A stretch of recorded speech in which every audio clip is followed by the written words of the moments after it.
नमस्कार, आप सुन रहे हैं रेडियो सेंट्रल न्यूज। मैं हूं बबली भाटिया। अब खबरें विस्तार से। देश में पिछले 24 घंटों के दौरान कोरोना वायरस के संक्रमण से 380 लोगों की मौत होने के बाद इस बीमारी से मरने वालों की संख्या 10,000 के करीब हो गई है।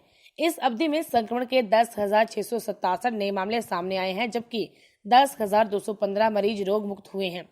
केंद्रीय स्वास्थ्य एवं परिवार कल्याण मंत्रालय की ओर से जारी आंकड़ों के मुताबिक नए मामलों के साथ संक्रमितों की संख्या बढ़कर 3,43,091 हो गई। इस बीमारी से मरने वालों की संख्या भी बढ़कर 9,900 हो गई। देश में इस समय कोरोना के 1,53,178 सक्रिय मामले हैं, जबकि इस महामारी से निजात पाने वालों की संख्या 1,80,013 है।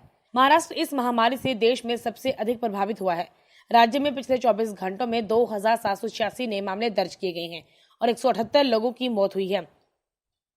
इसके साथ ही राज्य में इससे प्रभावित होने वाले लोगों की कुल संख्या बढ़कर 1,10,744 तथा इस जानलेवा विषाणु से मरने वालों की संख्या बढ़कर 4,128 हो गई है।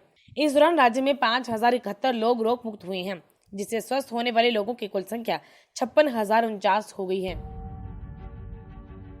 भारत और चीन सीमा पर पूर्वी लद्दाख में पिछले 1 महीने से भी अधिक समय से चले आ रहे गतिरोध के बीच सोमवार रात दोनों देशों के सैनिकों के बीच पेंगांग झील क्षेत्र में हिंसक झड़प हुई, जिसमें सेना के एक अधिकारी और 2 जवान शहीद हो गए। सेना ने जारी वक्तव्य में कहा है कि दोनों सेनाओं के जवानों ने अपनी अपनी जगहों से पीछे हटने की प्रक्रिया के तहत यह झड़प सोमवार रात पेंगांग झील क्षेत्र में हुई, जिसमें सेना के एक अधिकारी और 2 जवान शहीद हो गए।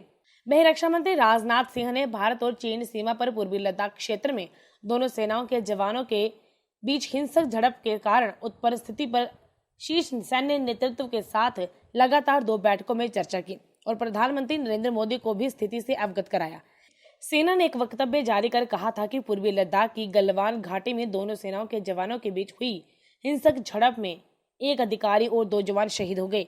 सेना ने यह भी कहा है कि झड़प में चीनी सेना के जवान भी हताहत हुए हैं, लेकिन इसकी संख्या नहीं बताई गई है। सेना की ओर से यह भी साफ किया गया है कि झड़प के दौरान फायरिंग नहीं हुई और स्थिति को सामान्य बनाने के लिए दोनों सेनाओं के वरिष्ठ अधिकारियों के बीच बातचीत चल रही है। इसके तुरंत बाद सिंह ने विदेश मंत्री एस जयशंकर की मौजूदगी में chief of defence staff general Bipin Rawat और तीनों सेनाओं के प्रमुखों के साथ लगभग 1 घंटे चली बैठक में घटना की विस्तार से जानकारी ली और स्थिति की समीक्षा की। बैठक में मौजूदा स्थिति से निपटने के लिए रणनीति और आगे उठाए जाने वाले कदमों पर भी विचार विमर्श किया गया। विश्व भर में कोरोना वायरस से संक्रमित लोगों का आंकड़ा 80 लाख से अधिक हो गया है, जबकि 4.36 लाख से अधिक लोग इस महामारी के कारण काल का ग्रास बन चुके हैं। अमेरिका की जॉन हॉपकिंस यूनिवर्सिटी के विज्ञान एवं इंजीनियरिंग केंद्र CSSE की ओर से जारी किए गए ताजा आंकड़ों के मुताबिक कोरोना वायरस से दुनिया भर में अब तक 80,15,053 लोग संक्रमित हुए हैं तथा 4,36,319 लोगों की मौत हो चुकी है। कोविड-19 से प्रभावित होने के मामले में अमेरिका विश्व भर में पहले, ब्राजील दूसरे और रूस तीसरे स्थान पर है।